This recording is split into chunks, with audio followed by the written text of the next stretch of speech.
ассалому алайкум дӯстони азиз, идома медиҳем ба ҳал кардани масъалаҳо аз математика ва дар ин навор мисоли 2.031 сканавиро дида мебароем. 2.031 аз сканави. ман шарти мисолро дар ин ҷо менависам.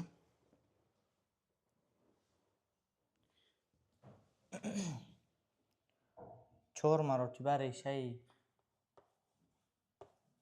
а дар дараҷаи се, яъне дар куб, тарҳи 1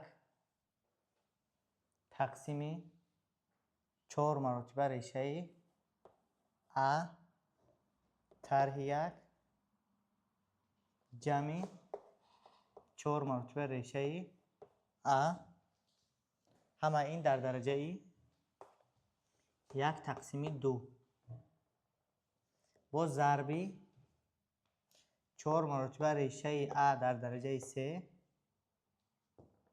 ҷамъи 1 тақсими 4 маротиба решаи а ҷамъи 1 тарҳи решаи а. қавс пӯшида зарби а тарҳи, дар ин ҷо майда менависам, а тарҳи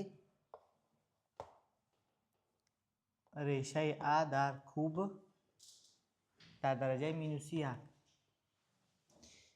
ин аст мисоли мо.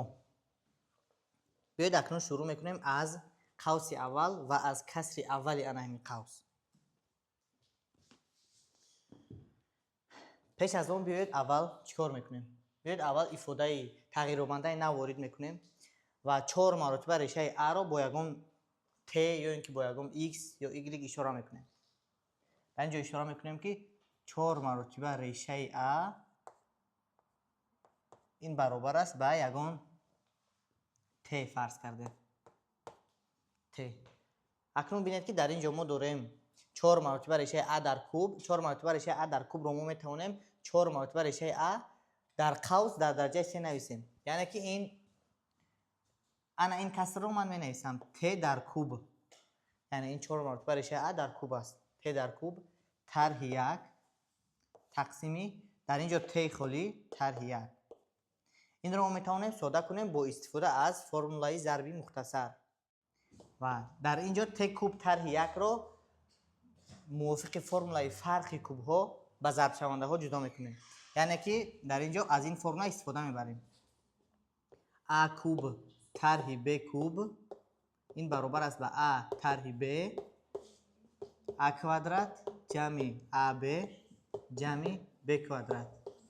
ва т куб тарҳи 1ро низ тасаввур мекунем ҳамчун т куб тарҳи 1 куб ва ин баробар аст ба т тарҳи 1 т квадрат ҷамъи т зарби 1 т мешавад.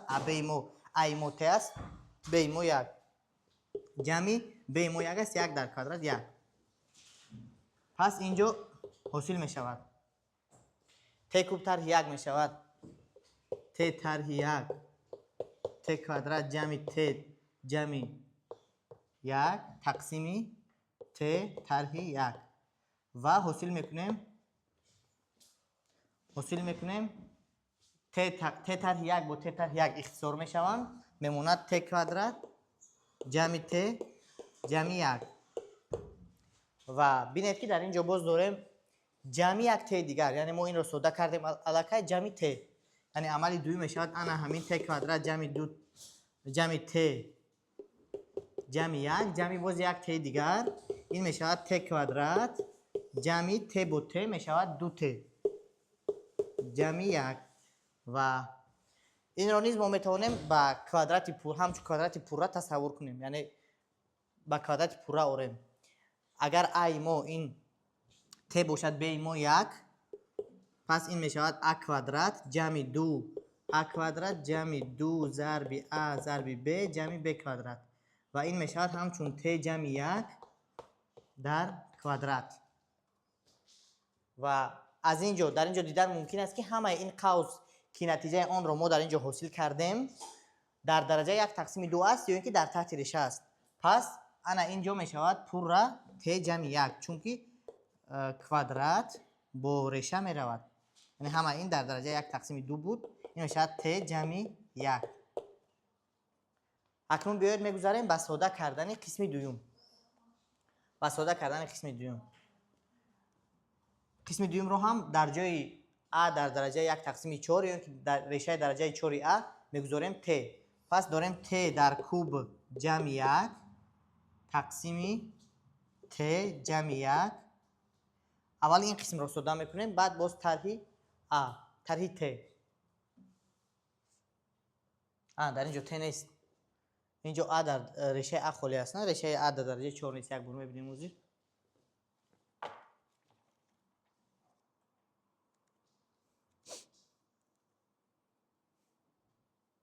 بله در اونجا ریشه ا تنها ریشه ا است. این رو سومه کوب ها، موافق فرمای سومه کوب ها در اینجا با ضرب شونده ها جدا میکنیم. این میشود موافق فرمای ا کوب جمع ب کوب با ا کوب طرح ب کوب با دو علامتش فرق میکنه. در اینجا ا جمع ب است و پیش از ا ب طرح است، یعنی ا جمع ب ضربی ا کوادرات طرح ا ب جمع ب کوادرات. پس در اینجا میشود که ا جمع ب ا کوادرات طرح ا ب جمع ب کوادرات تقسیم ت جمع 1. و ببینید که باز در اینجا ت جمع 1 ها اختصار میشوند، میموند ت کوادرات طرح ت جمع 1. و این را باز ما باید با ا ریشه ا رو اول با ت اشاره میکنیم، بعد جمع این میکنیم. یعنی که ریشه ا چی است؟ ریشه ا این ا در درجه 1 تقسیم 2 است. این را ما باید با واسطه ت اشاره کنیم. این میشود ا در درجه 1 تقسیم 4 در کوادرات، یعنی که ت کوادرات. پس در اینجا میگذاریم، یعنی این چیزی که ما ساده کردیم از کسر یکم طرح ت کوادرات میکنیم. میشود ت کوادرات طرح ت جمع 1 طرح ت کوادرات و اینجا میشود 1 طرح ت، یعنی اینها اختصار میشوند. ت کوادرات با ت کوادرات میموند 1 طرح ت. اکنون قوس سوم رو میبینیم. قوس سوم ما در اینجا داریم ت در درجه 4، ت در درجه 4 طرح حاضر میبینیم. یعنی که ای ما این از بس که ریشه درجه 4 ا برابر است با ت، پس ای ما خودش میشه ت در درجه 4. در اونجا داریم ت در درجه 4 طرح اینجا باشد ا در درجه 1 3 تقسیم 2 است. ا در درجه 3 تقسیم 2 داریم در اینجا. این رو اگر با واسطه ت اشاره کنیم این می شود که یعنی ا در درجه 3 تقسیم 2 باید می نویسم ا در درجه 3 تقسیم 2. اگر این رو ما با واسطه ت اشاره کنیم این می شود ا در درجه 1 تقسیم 4 در درجه.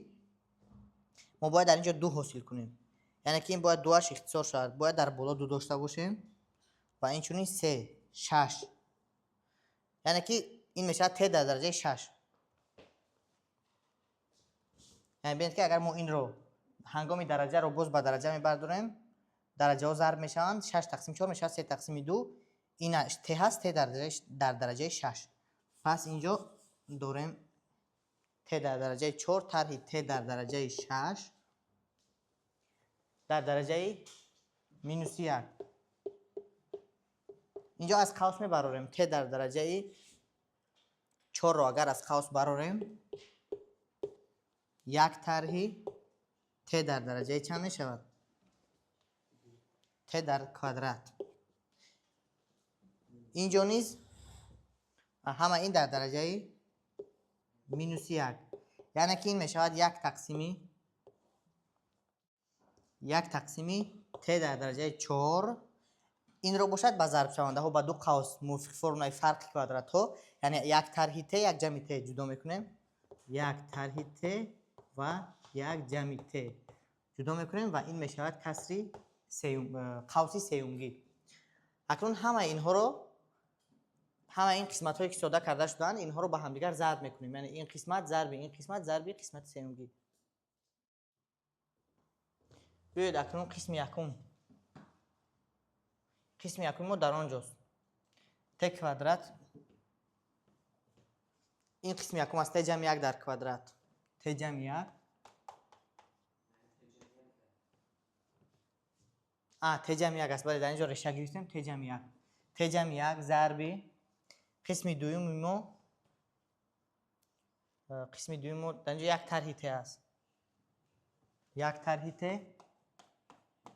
ва қисми сеюми мо як тақсими, яъне дарҳол тақсим мекунам. Дар ин ҷо як тақсими Т дар дараҷаи 4, як тарҳи Т, як ҷамъи Т он ки Т ҷамъи 1.